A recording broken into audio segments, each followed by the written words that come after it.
Hey, welcome to After the Message with Pastor David Jett and Ben Boyd here as well. We're excited to dig in a little bit deeper into a passage that we were as a church this week, and we would encourage anyone listening to go back and you can listen to that message at crossgates.org. But our goal here today is to pick up on some of the themes and to dive in a little bit more into some of the things we weren't able to get to.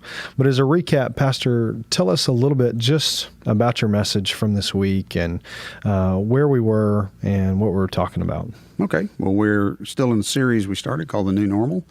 And in that, we're really talking about the Sermon on the Mount. But as I've said many, many times, it's about the Sermon of the Kingdom. Yeah. And Jesus is trying to teach about the mindset and then the way his kingdom functions on earth as opposed to just the world and the way the mindset and the thinking of the world. And so this week was in Matthew chapter 6, beginning in verse 19 down through verse 24.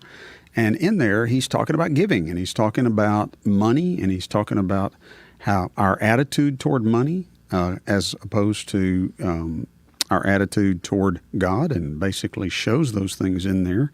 And so that was really what the message was about. In fact, my title of it was Kingdom Giving and how the kingdom thinks regarding generosity.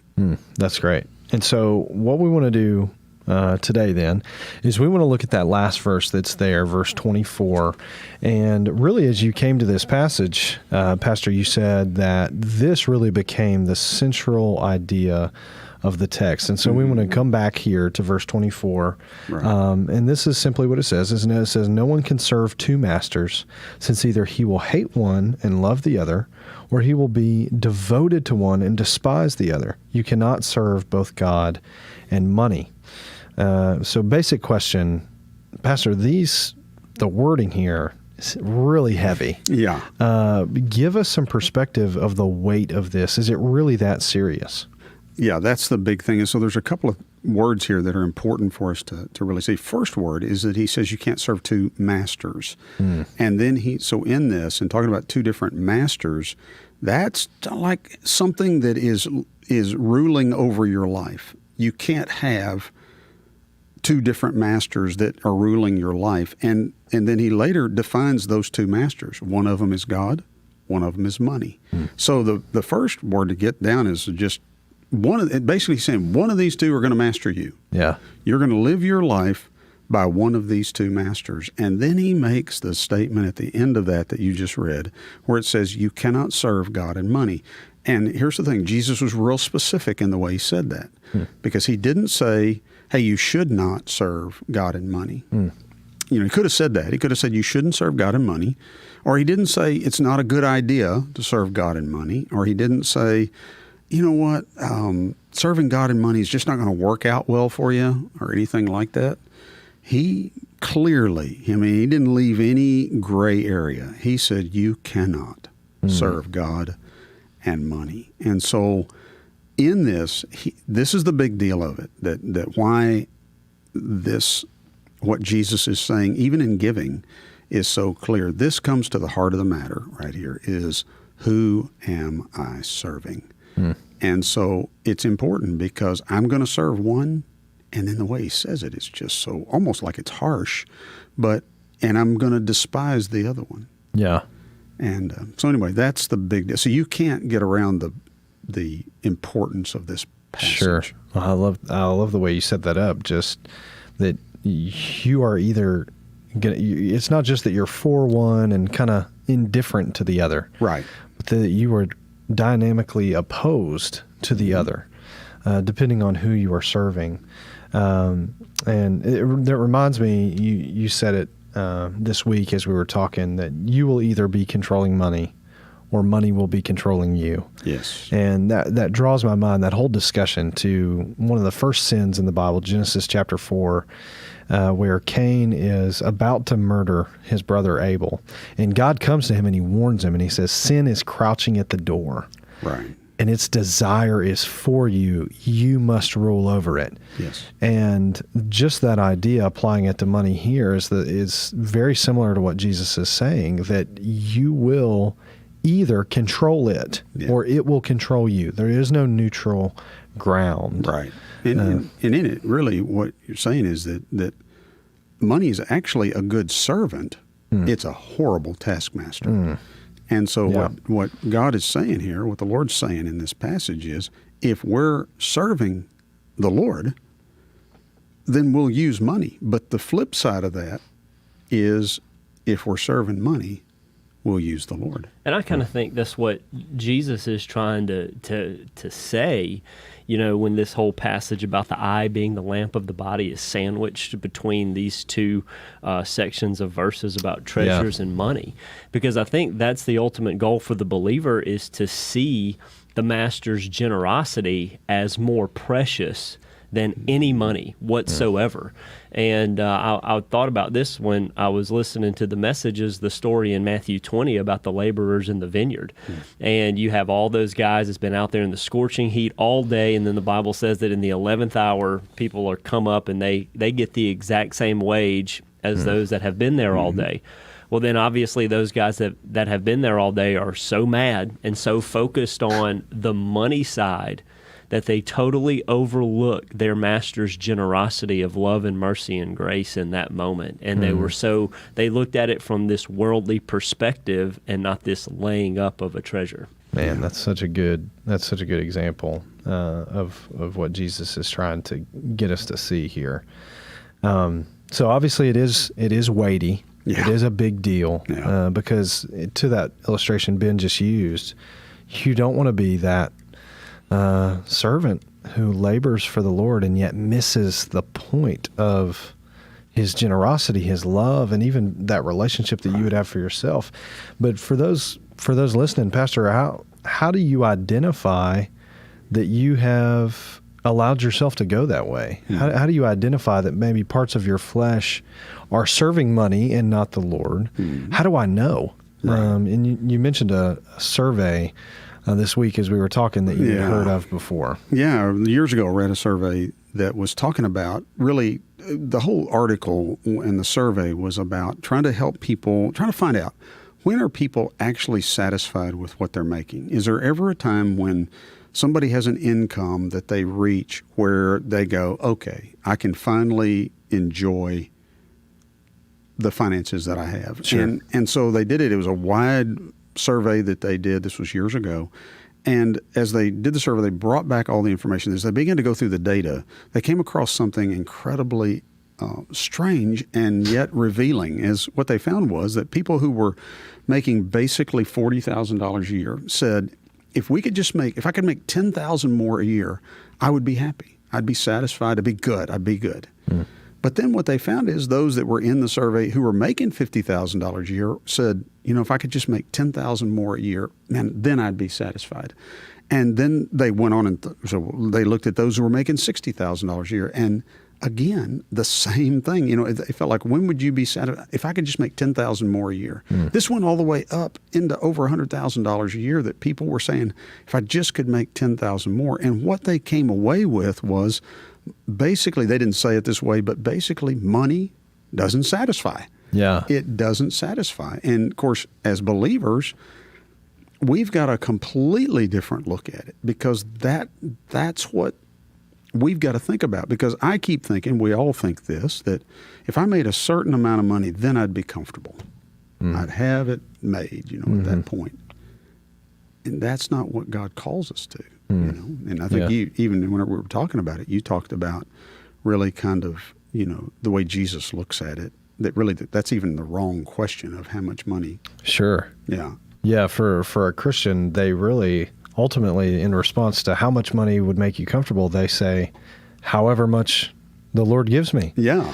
And that's a good indicator for someone trying to figure out, well, how do I know? Yeah. Is if your answer to that question is, well, I just need a little bit more or a little bit more, and then I'll be content, or then I'll be able to rest, or then I'll be able to stop thinking about it as much. I just need a little bit more. That's one of the ways that it kind of reveals to our heart, you may be serving the wrong master. And you made an important point in a word you just used there, because you used the word contentment. Because really what we're saying is that we believe that every dime we have as believers comes from the Lord. That That's right. He gives us all that we have. And if we believe that, then he knows what we need. Even Paul said that my God will supply all your needs according to his riches. And so we know that. And so the reality is, and this is the part that we have to kind of get in our head, is that for man, our focus tends to be on how can I make enough money to become comfortable? But God's focus is not on our comfort, but on our contentment. That his focus is not for me to be making a certain amount that I'm comfortable, but instead he says, whatever amount I've given you, be content. Because when we're content at that amount, it doesn't mean that God's trying to be stingy. He's after our heart. And when we're serving him, we know that whatever amount he gave us, man, I'm content with that amount. Yeah, I love the way that Matthew Henry frames it. He lists a lot of things out, but he basically says that money is calling us to serve it, and God is calling us to serve him. And money would say, grasp at everything that you can have, while God says, be content with what you do have. That God says, don't lie, don't defraud, be honest, be just in everything that you do, while money says, cheat your own father if it means that you can gain. And ultimately, money says, give me your heart. And God says, no, son, give it to me. Yeah. And I love the way that he just paints that picture of there. It is a temptation. Yeah, and that mindset that Matthew Henry said just reminds me of something I've heard many times before, but it kind of comes from the passage in Acts where the jailer rushes up to Paul and Silas and he says, sirs, what must I do to be saved? Like just saying in that moment, whatever it takes, I'll do it. I just need to be saved. Well, in relation to us, we in our flesh like to tweak that, and instead of saying, what must I do to be saved, we tend to say, well, what can I do and still be saved? Like, how close can I get to that line? How much of the envelope can I push and still be saved?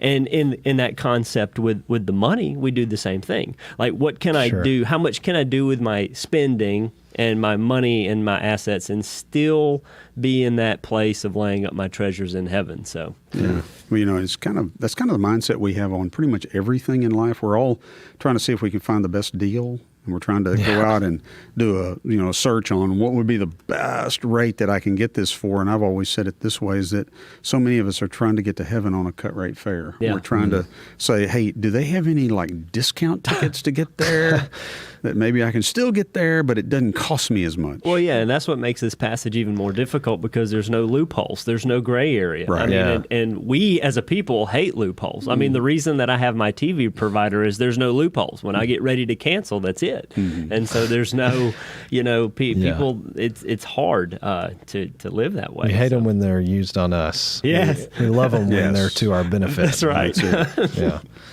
So, Pastor, some of these words, being as harsh as they are, could leave an individual with the impression, okay, well then, to be on God's side, so to speak, or to serve God, then you must have the attitude of hating money, right? That's what, you serve one, you love one, right? You hate the other. Well, then my only option then is I must hate money. Yeah. I've got to work myself into despising it in all senses. And certainly there is an aspect of that Jesus is saying in the same way, if you do not hate your own father and mother, that the love that you have for God will look so extravagant that it will seem as if you don't care about money. Right.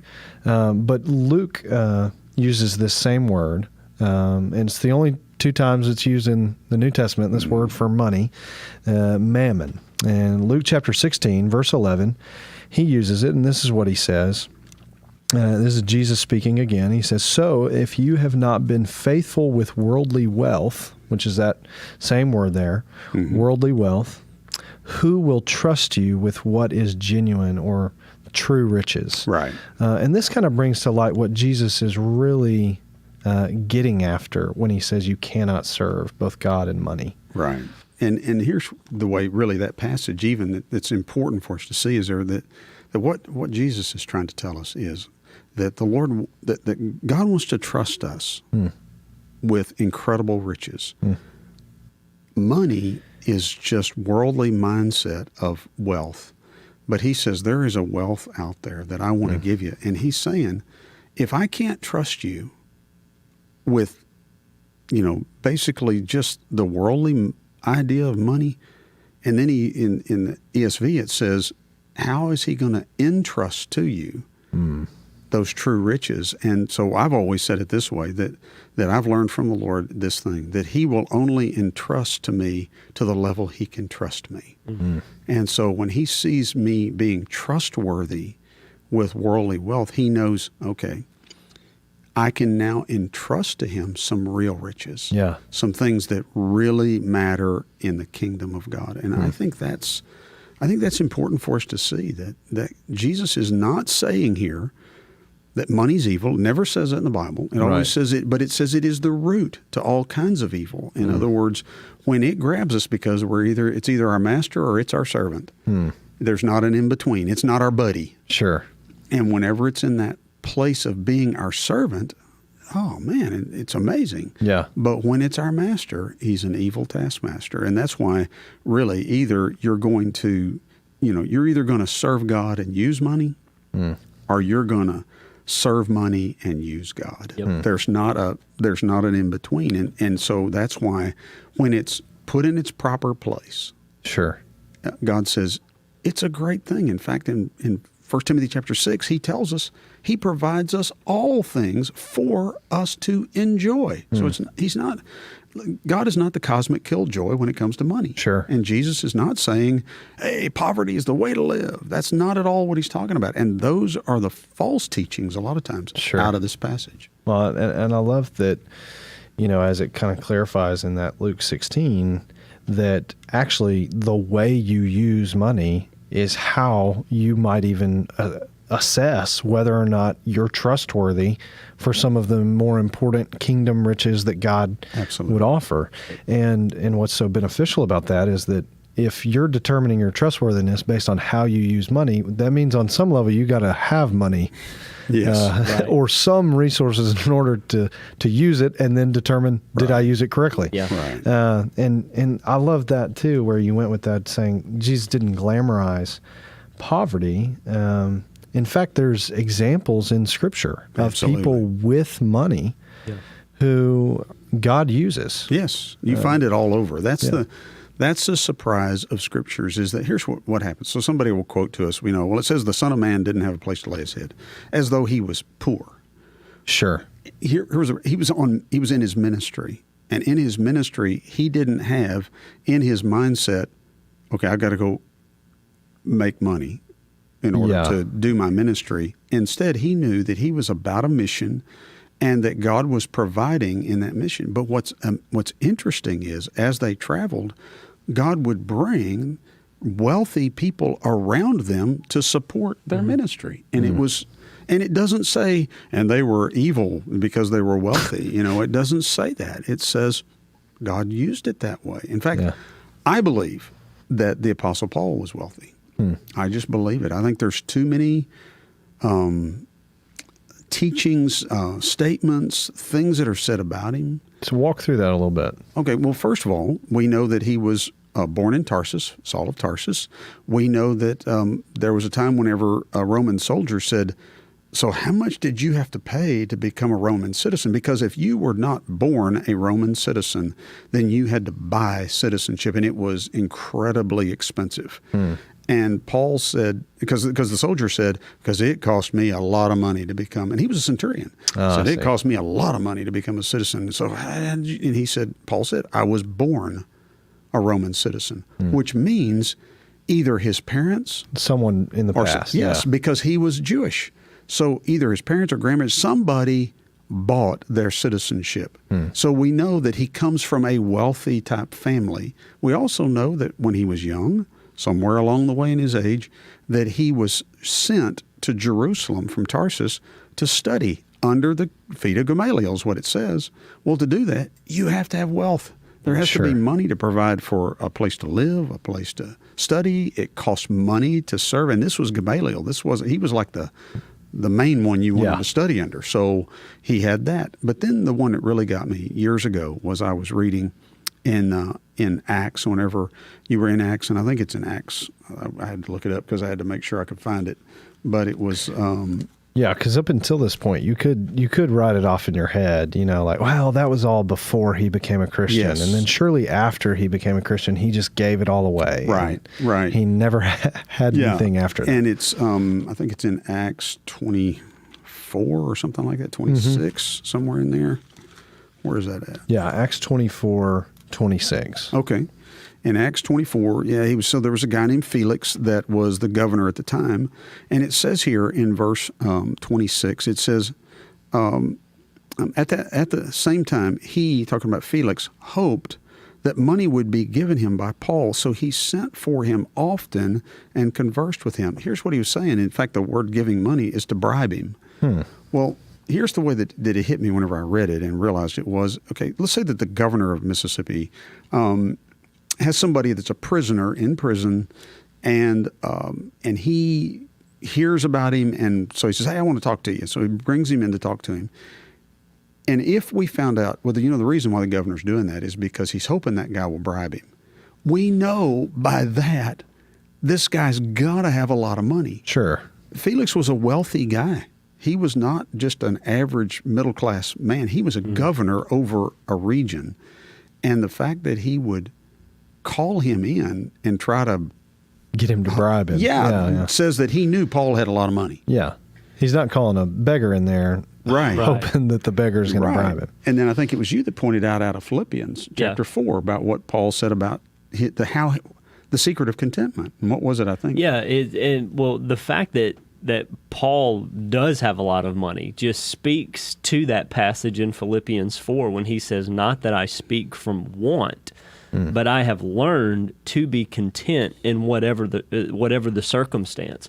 So you have Paul as a guy that apparently has had a lot of wealth, but then when he's writing that, he is far from it, and he's actually on the opposite end of the spectrum. But it to me, it just encapsulates the heart of Paul, because he sees God, he sees Christ as the great treasure, and none of the things that he has on earth even compares to that. And what's great about that is that it's in that passage where he talks about, I know what it's like to have wealth, I know what it's like to be poor, and then he's learned the secret of contentment. It's in that same passage that he says the often quoted passage, Philippians 4:13, I can do all things through Christ who gives me strength. Yeah. He wasn't talking about going and running a marathon. Right. Yeah. He was talking about the secret of contentment. Yeah, that's good. That's so good. Well, and just, if obviously there were times when Paul did have a lot of wealth, even though there might have been times also that he was in poverty, but there were clearly times he had wealth, that the secret of contentment is not found in poverty. Right. Which is kind of the clarification we're trying to make about what Right. Jesus is saying. That's right. Is that he's not glamorizing poverty. He's not trying to say that you can't have things. What he's after is your heart. Yeah. And apparently Paul, whether in poverty or in riches, had learned the secret of Christ having his heart. That's right. And again, that's our goal, is to get to that place where Christ is infinitely more valuable than anything that this earth may tempt us with. That's good. That's good. So, Pastor, for those who maybe are listening and are especially in the spectrum of just giving in general, and they've maybe struggled, gone back and forth, felt like it was legalistic, or felt like it was something that was an Old Testament principle. And here you have Jesus saying, don't be a servant of money. Let money serve you. You serve the Lord. And that looks like, as it's applied throughout the rest of the New Testament, that looks like giving it. That looks like being generous. And for those who maybe have struggled with that and struggle even with maybe the church bringing up giving, just give a word of encouragement to those listening who are still struggling in that. Yeah, because it is a struggle, but I think Jesus knows that it's a struggle, because literally, if you take all of his parables that Jesus has in the Gospels, he speaks, actually, most of his parables are built around money and around treasures and around these things. In fact, Jesus spoke more about money than anyone else in the Bible. You don't find anybody speaking about money more than Jesus. And it wasn't because he was trying to get people's money, because he's after their heart. I would say it this way. It's not how much money you have in your wallet. It's how much generosity you have in your heart. And that is the key. And God knows that. And so he wants our heart. Because when he has our heart, then he knows that we're going to be generous with other people. Now, let me just kind of say a couple of things probably that I need to try to encourage people with, because I had somebody come up to me after my message whenever I preached on this, and he said, Brother David, he said, I don't feel condemned, but he said, I feel sad. And his struggle was that he had gotten himself into a financial hole, and he was concerned that, and his thought was, and I could just kind of read between the lines, Sure. If he wrote a check for 10% of his income, he was not going to pay several bills. Sure. I could tell by the way he was saying it. And I said, look, God's after your heart first, so let's start there. And then I said, I told him to do two things. One is sit down with God and develop a plan that where it's going to get you out of this and into, because he's after the heart. And then I said, the next thing you ought to do, and this is what I suggested to him, and I would say this to any of us, if you want to develop a heart of generosity, the Lord's heart of generosity, that I said, why don't you take $10 and I want you to put it in your billfold and say it's not yours, it belongs to God. And just ask the Lord to give you opportunities as you're out in the day. And if you see somebody, maybe it's you're at lunch at some fast food restaurant and you're there and the Spirit of God says, hey, I want you to pay for that guy's meal. Just do it and let them know it's just out of being generous. And then ask the Lord, say, to give you that money back. So would you give me that $10 back? Because I want to give it to somebody else. And the next thing you know, he's teaching you his heart of generosity. And I think that's what I would encourage people with is, again, he's not after your wallet. He's after your heart. He's not after, trying to make you poor. He's after wanting to bring you into a place of prosperity and not poverty. And truly the scriptures teach it this way, is that that God says, I want you to be the lender and not the borrower. And I think that it doesn't matter what your amount of income you have. Sure. That when you catch his generous heart, that you'll become a lender to others. Now, it may be that what you lend to somebody else may, in some people's eyes, look like no big deal. But in others people's eyes, it is that cup of cool water that changes their life. And that's really where I see the Lord encouraging us. That's so good. When I think about just a life of generosity, I think about old minister Charles Wesley, hymn writer. He started out making around 30 pounds, and he spent that, and that's what he lived on. And then it went up to 60 pounds, and he decided, you know what, I can already live on 30. I'm going to give the other away. And ultimately, towards the end of his life, he ended up making a salary of around 1,200 pounds, and he would still live off of that 30-pound wage, and gave it away to the point that he had just pennies in his pockets when he went to be with the Lord. And just when you said that catching that glimpse of the Father's heart and being the lender, being the one who is the one being generous.